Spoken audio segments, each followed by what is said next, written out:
OpenAI just released a fully open source airline-style customer service demo that you can run at home, and it's built to show exactly how multiple AI agents can work together in real time. At the same time, they quietly cut ties with Scale AI right after Meta bought nearly half of it. Midjourney finally launched its first video model turning images into clips. While Disney and Universal are already suing YouTube is bringing Google's V3 video model into Shorts and celebrating 200 billion daily views. And an MIT study just raised serious concerns about what ChatGPT might be doing to our brains. This video covers it all, so let's talk about it. So first up, OpenAI's brand new GitHub repo, titled OpenAI CS Agents Demo in plain English.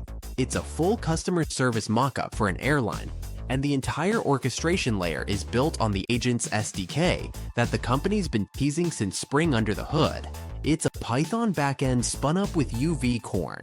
So just one command and you've got an ASG server and a Next.js front that renders both the chat window and a live trace of which agent is talking at any given moment. This trace isn't some abstract log file, it's literally a step-by-step visualization that lights up every time, say, the triage agent passes control to the seat booking agent.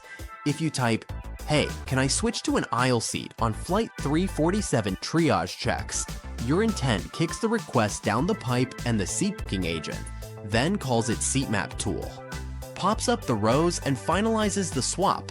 A cancellation request hands off to the cancellation agent, which walks through confirmation numbers, refund rules, the whole 9 yards. There's also a flight status agent that pulls real-time data, plus an FAQ agent for baggage weight aircraft.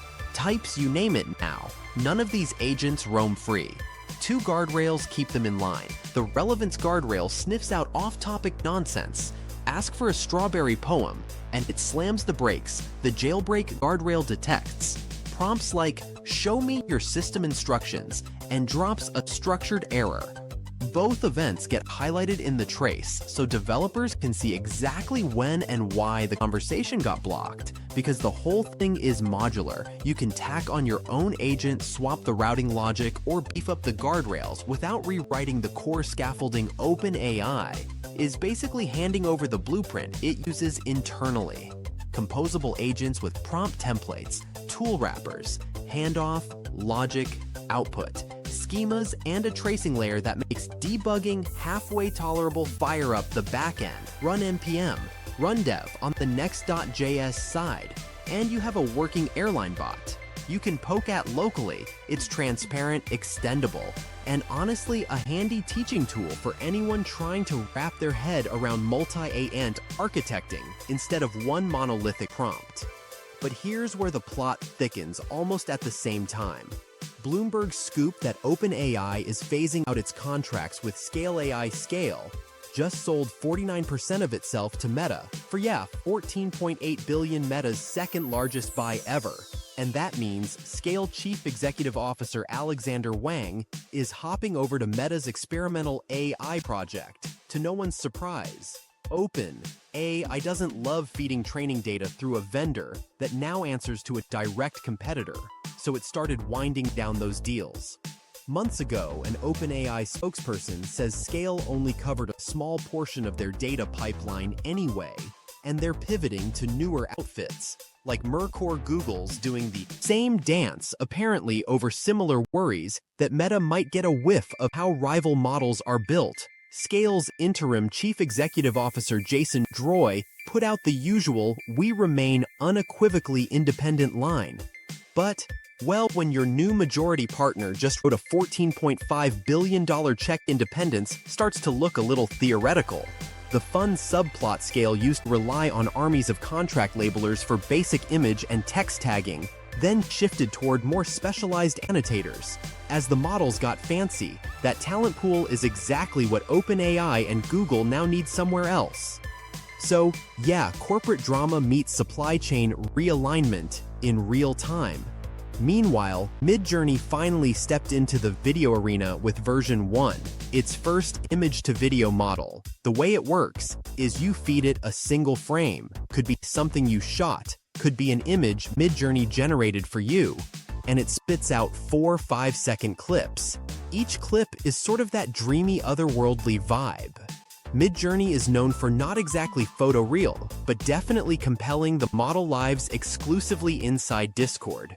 Right now, web-only same as their image models. Price-wise, it stings a bit. Video generations count 8 times heavier than an image generation. So if you're on the $10 per month basic plan, you'll burn through credits fast. Pro users at $60 and mega users at $120 get unlimited runs, but only in the slower relax mode. Every clip starts at 5 seconds. You can hit extend up to 4 times, adding 4 seconds per click, topping out at 21 seconds total, and you can toggle low or high motion, plus choose automatic random animation, or write your own movement instructions. If you're the hands-on type, David Holes, the chief executive officer, says, version 1 is just a stepping stone toward real-time OpenW world simulations, which sounds like maybe an Unreal Engine that dreams after video. They want 3-dimensional rendering models, then eventually real-time generative worlds, lofty stuff, especially while Disney and Universal are suing them, filed literally a week before version 1 dropped because the models allegedly spit out Homer Simpson and Darth Vader on demand lawsuits. Aside, early testers seem happy. Nobody's claiming it beats OpenAI's Sora or Runway's Generation 4 today, but for a first-generation Midjourney video tool, it's a strong start. Let's see how the pricing shakes out after the one-mon review window they promised. And speaking of video, YouTube just told everyone at Cannes Festival that it's rolling out Google's V3 to Shorts this summer. A bunch of select Shorts creators already got V2 in February. Now, the floodgates open wider, and with the newer model. So yes, expect a whole lot more. AI-generated 15-second science fiction skateboarding robots in your feed. Neil Moan, YouTube's chief executive officer, paired that with some eye-popping stats. Shorts now pull over 200 billion views every single day. That's up from the 70 billion per day figure.